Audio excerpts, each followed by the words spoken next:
Hi, my name's Andy, and today I want to share with you this number 19 set radio transmitter, referred to as a tank transmitter, as it was used in military tanks.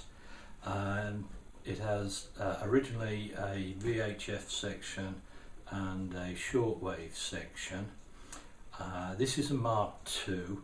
The number 19 set was developed in the 1940s or in 1940, and the Mark II was developed from 1942 onwards. So this radio was first produced about 1942. So I'll get you some close-ups. Let's say a tank transmitter. It's built like a brick outside toilet, because you could imagine, well, possibly imagine, the environment in a military tank as everything was jolted and vibrated. Would have been quite something to survive, for a piece of electrical equipment to survive in that environment. If you look on the internet, you'll see there's all sorts of sites relating to the building and development and use of these transmitters. And there's some lovely sites that show photographs of the ladies building these things back in the 1940s, and you'll see lots of them lined up. I think they were produced in their thousands, and I guess there's still a few about, and this is one. Okay, I'll show you inside it, and I'll show you some close-ups of the case. For me, this has to be one of the most instantly recognisable transmitters going. I remember these from my childhood, going to a place called Radio Centre in Birmingham, and these things were up for sale for about £5 each. These very distinctive tuning dials. So two tuning dials as a quick tuning method, whereby setting these you can actually lock into predetermined frequencies, or you can have this, so by adjusting these and setting it. Same for here. A net switch, heterodyne tone. This selects between 2.5 megahertz and 4.5 megahertz. Gain, so volume, and this is A only and B, and this one it's been modified to say AGC on, AGC off, so automatic gain control on and off.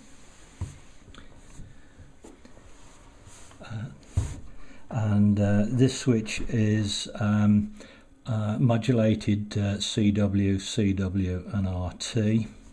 Then there's the voltmeter and a selector switch for the various HT2, HT1, LT, AVC.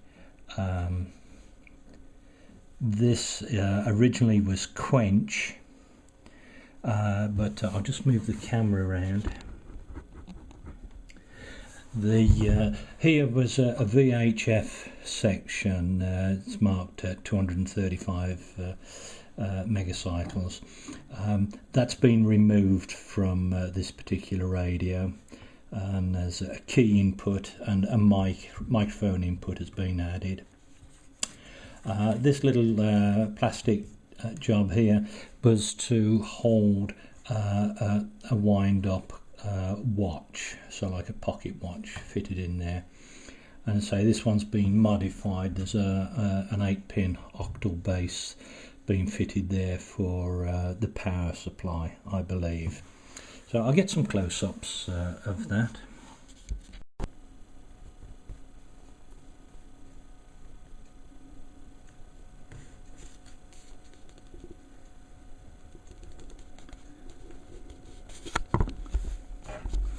Just lift that up a little bit so it's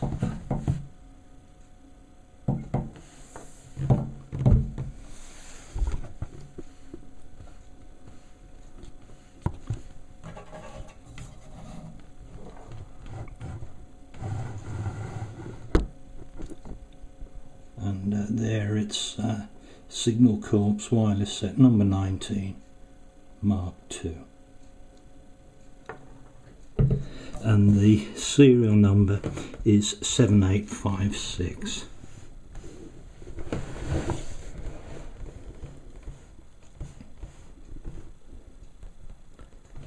And you'll see it's in English and Russian.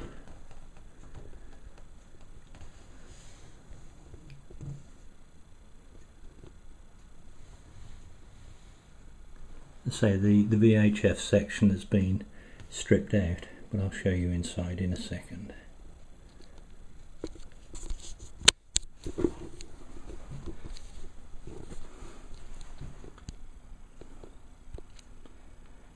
It's an instantly recognisable piece of equipment.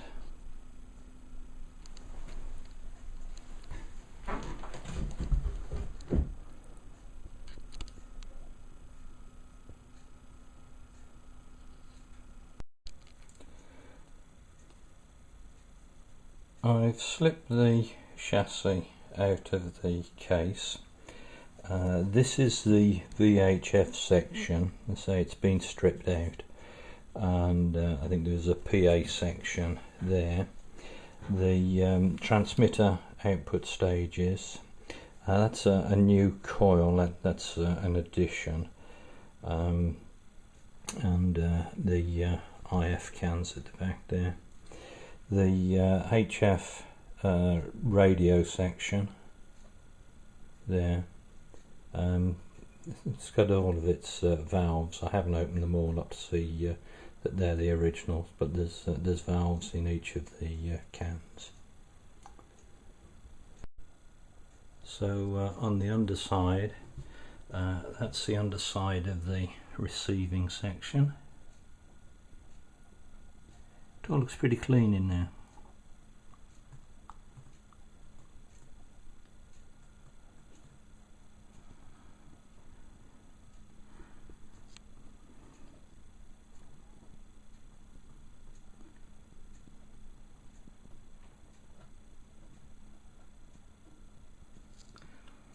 And this is the VHF section that's been vandalised. Very often people build a power supply in this part of the equipment, but a nice old radio. And on the back here there's a little label. I'll flip to close up. Not sure if you can read it, but it says this equipment has been coated for resistance to moisture and fungus growth. Caution in making replacement parts or connecting leads and mounting surfaces shall have coating removed to guarantee proper functioning. Date of treatment August 1944. So there's a date to reckon with. I've just brought the radio outside to take advantage of the bright sunlight.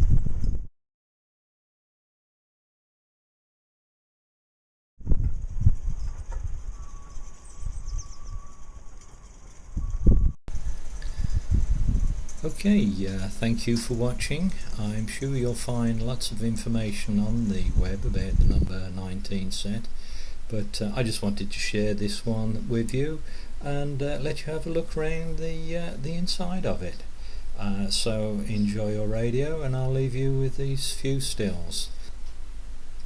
If you are interested in amateur radio, or in fact old domestic radios, you might be interested to have a look at some of the other videos that I've made, and I just give a little glimpse of such things as the Mark 128 spy radio, the Echo AC86 domestic radio, and a few crystal sets and things like that, and as other items come along.